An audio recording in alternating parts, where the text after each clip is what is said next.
Bonsoir à tous, merci de nous rejoindre pour le journal de TNTV. Au sommaire ce mardi. Cette journée marque les 58 ans du premier tir aérien à Moruroa. Les associations et l'église protestante maori se sont mobilisées à Papeete, mettant un point d'honneur à transmettre l'histoire à la jeunesse polynésienne. Soulagement pour l'association des sages-femmes de la maison de naissance Tumuora. Le ministère de la Santé vient de valider une deuxième période d'expérimentation sur 3 ans. Plus de 130 bébés y ont déjà vu le jour. Et puis du bien-être au salon du massage organisé à la mairie de Fa'a. Vous avez jusqu'au 13 juillet pour y faire un tour. Détente et relaxation assurée.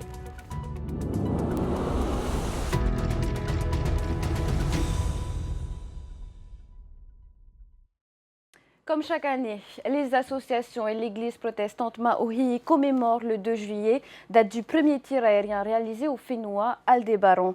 Ce matin, près de 2000 personnes, dont une majorité de paroissiens, se sont retrouvées dans les rues de Papeete pour rappeler les conséquences des essais nucléaires réalisés en Polynésie et la responsabilité de l'État. Dans le cortège, la jeunesse a également répondu présent. Jessica Doucet. Positionnés aux deux entrées de la ville de Papeete, les cortèges se sont retrouvés avenue Povana à Oopa pour ne former qu'un. La mobilisation est toujours aussi importante d'une année à l'autre. Les paroissiens de l'église protestante Maori ont entendu l'appel de leurs dirigeants. On a pris le bateau ce matin à 5 heures à Levaillard et on est à peu près 300 et quelques personnes. Beaucoup d'enfants, des plus jeunes aux ados également. Donc on est également dans cette préparation et cette transmission de cet événement et il faut que ça perdure. Voilà. Une nouvelle génération, un nouveau regard pour éveiller les consciences sur le fait nucléaire et ses conséquences.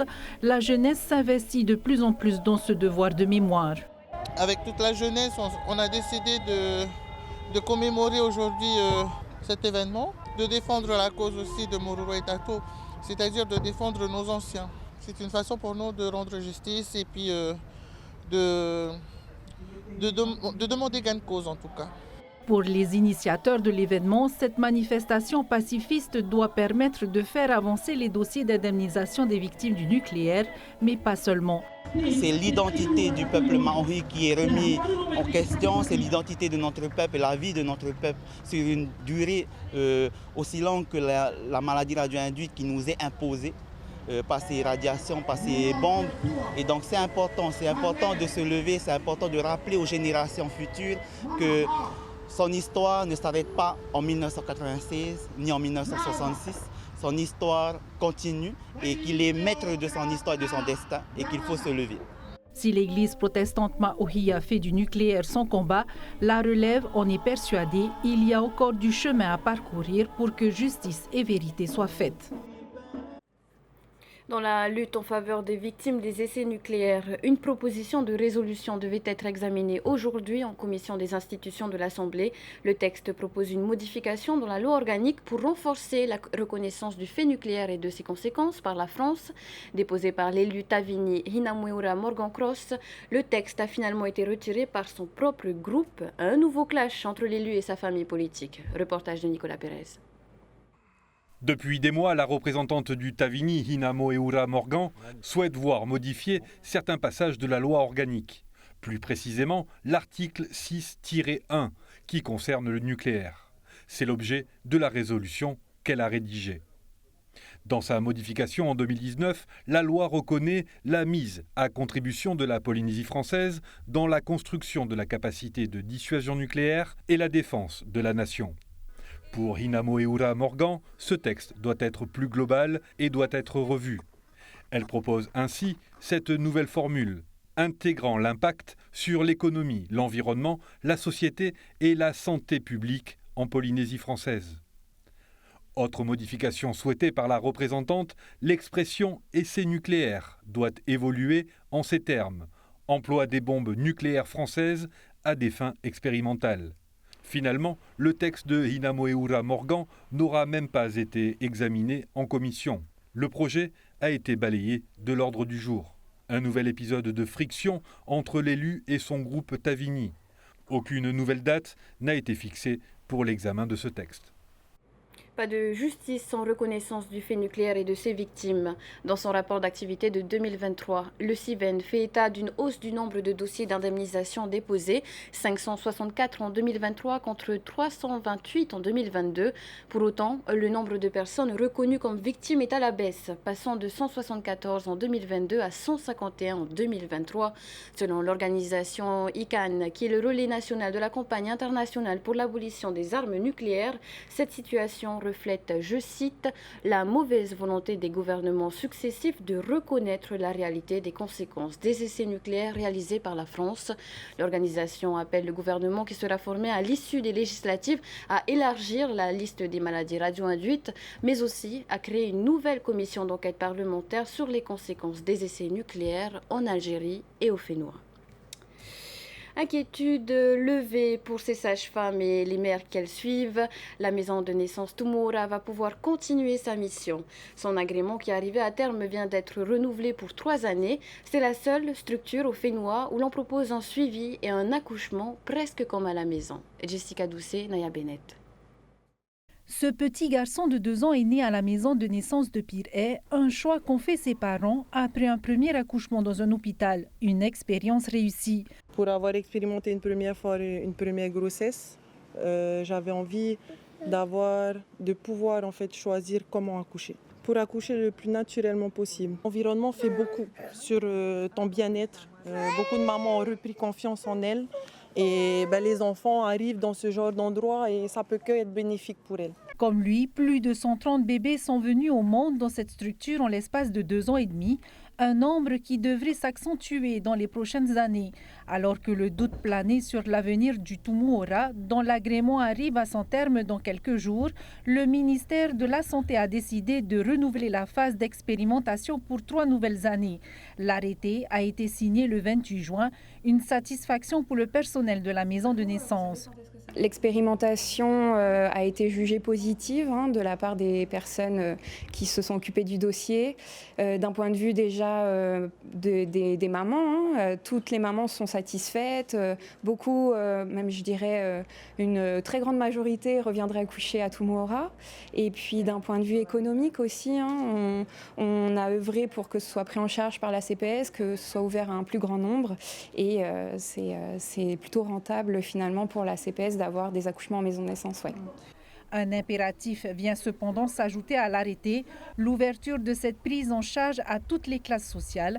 Le personnel de la maison de naissance est donc invité à parcourir les quartiers pour informer la population. C'est une bonne chose de pouvoir donner la possibilité aux mamans de choisir comment elles veulent accoucher, dans quelle position elles veulent accoucher. Par exemple, nous, on a choisi de le mettre au monde dans l'eau.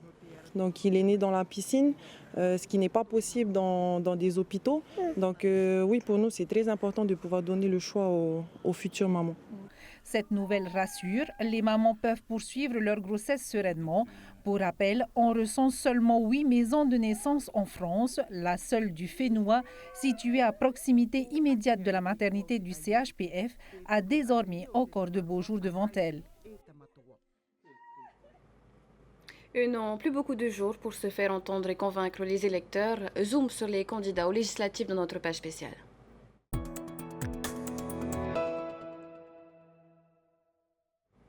Près de 7 points d'écart le séparent de Nicole Sanquer, son adversaire dans la 2e circonscription. Steve Chaillot veut conquérir les abstentionnistes pour rattraper son retard, comme à Paea. Avant de le retrouver en direct dans notre débat de l'entre-deux tours, voyez ce reportage réalisé sur le terrain par Valentine Vassel et Jessica Doucet. Près de 2000 voix séparent le candidat Tavini de la candidate Amouy Tatou. Mais rien n'est encore joué. Le député sortant ne se considère pas vaincu et compte sur les abstentionnistes pour reprendre le dessus. Sur la 2e circonscription, il y a un taux d'absentéisme très important comparativement aux 2 circonscriptions, ce qui veut dire que dans la 2e circonscription, il y a encore un pool de voix, une réserve de voix que nous souhaiterons évidemment se mobiliser pour le second tour. Et de tradition, malheureusement, j'ai envie de dire que les militants et les électeurs Tavini Huiratira se mobilisent notamment sur le second tour. Le soutien des candidats exclus du second tour pourrait également redistribuer les cartes. Bien qu'optimistes, les membres du Tavini ont conscience qu'ils doivent mener une campagne stratégique et cibler leurs efforts. On cible tous les quartiers par principe, mais bien évidemment que nous observons les bureaux de vote, les résultats des bureaux de vote et effectivement nous devons avoir une stratégie où nous devons cibler notamment les bureaux de vote où les gens se sont moins mobilisés pour le premier tour pour aller justement leur demander de se mobiliser pour le second tour. Vainqueur dans 4 communes sur 9, Steve Chailloux a notamment été devancé par Nicole Sanquer d'une centaine de voix dans le fief indépendantiste de Paea. C'est là aussi qu'il devra se montrer convaincant. Convaincre les électeurs, c'est ce que les deux candidats dans la deuxième circonscription tenteront de faire dans quelques instants sur notre antenne depuis notre grand studio. Cette ultime confrontation sera présentée par Emma Mathieu et Mike Liral. Mike, bonsoir. Après un duel féminin hier dans la troisième circonscription, c'est une femme contre un homme dans la deuxième. Effectivement, ce sera donc Steve Chailloux contre Nicole Sanquer. L'originalité de cette circonscription, c'est que les deux candidats sont expérimentés. Steve Chailloux, c'est le candidat sortant, et Nicole Sanquer, eh bien, elle occupait son siège avant lui. Donc deux candidats qui ont eu une certaine expérience de ce poste de député. Pour l'instant, c'est Nicole Sanquer qui a une avance assez confortable de 7 points au premier tour. Mais eh bien, cette avance, elle peut être discutée puisque le Tavini eh bien, se mobilise en général plus au second tour. Et puis il y a aussi le soutien de Hiura Les Verts, le parti écologiste, qui soutient le Tavini pour ce second tour. Et de quoi parleront les candidats dans cet ultime débat avant le second tour ? On va parler d'abord de stratégie. Comment vont-ils faire pour convaincre les électeurs, notamment les abstentionnistes et puis ceux des petits partis donc, qui sont éliminés depuis le premier tour. On va aussi comparer leurs différences, aussi confronter leur bilan. Et puis on va parler d'un thème qui est peu abordé dans cette campagne, c'est la ruralité. Si on a le temps, on parlera même un petit peu de foncier. Mais on voudrait aussi parler de politique nationale. L'extrême droite pourrait donc prendre le pouvoir à partir de ce week-end. Ce serait la première fois dans l'histoire de la 5e République. Et ça, évidemment, nos députés devraient pouvoir en parler. Merci Mike Liral. Voilà, restez donc avec nous après ce journal pour suivre cette confrontation. On referme à présent cette page spéciale.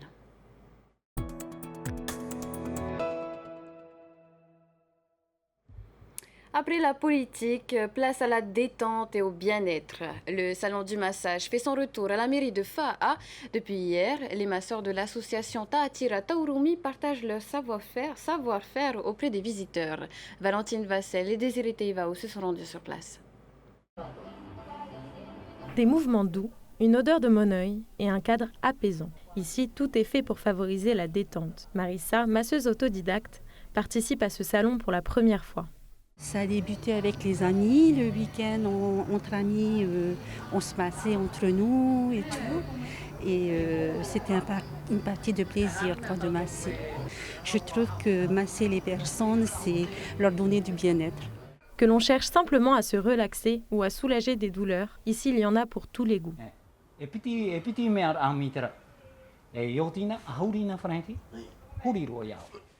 Pour Joël Teihoari'i, organiser ce salon n'est pas seulement l'occasion de prendre soin des autres, c'est aussi l'opportunité de faire connaître une pratique culturelle, un savoir-faire ancestral qui se perd au fil des générations. Peut-être c'est la transmission qui n'est pas en place, parce qu'il y a beaucoup de gens qui ont ce savoir-là et qui ne transmettent pas à leurs enfants. Normalement, c'est plutôt aux enfants qui les transmettent. Mais quand tu vois maintenant, ce n'est pas les enfants des gens qui font la médecine traditionnelle qui le font. Ce sont des gens d'en dehors qui viennent et qui pratiquent.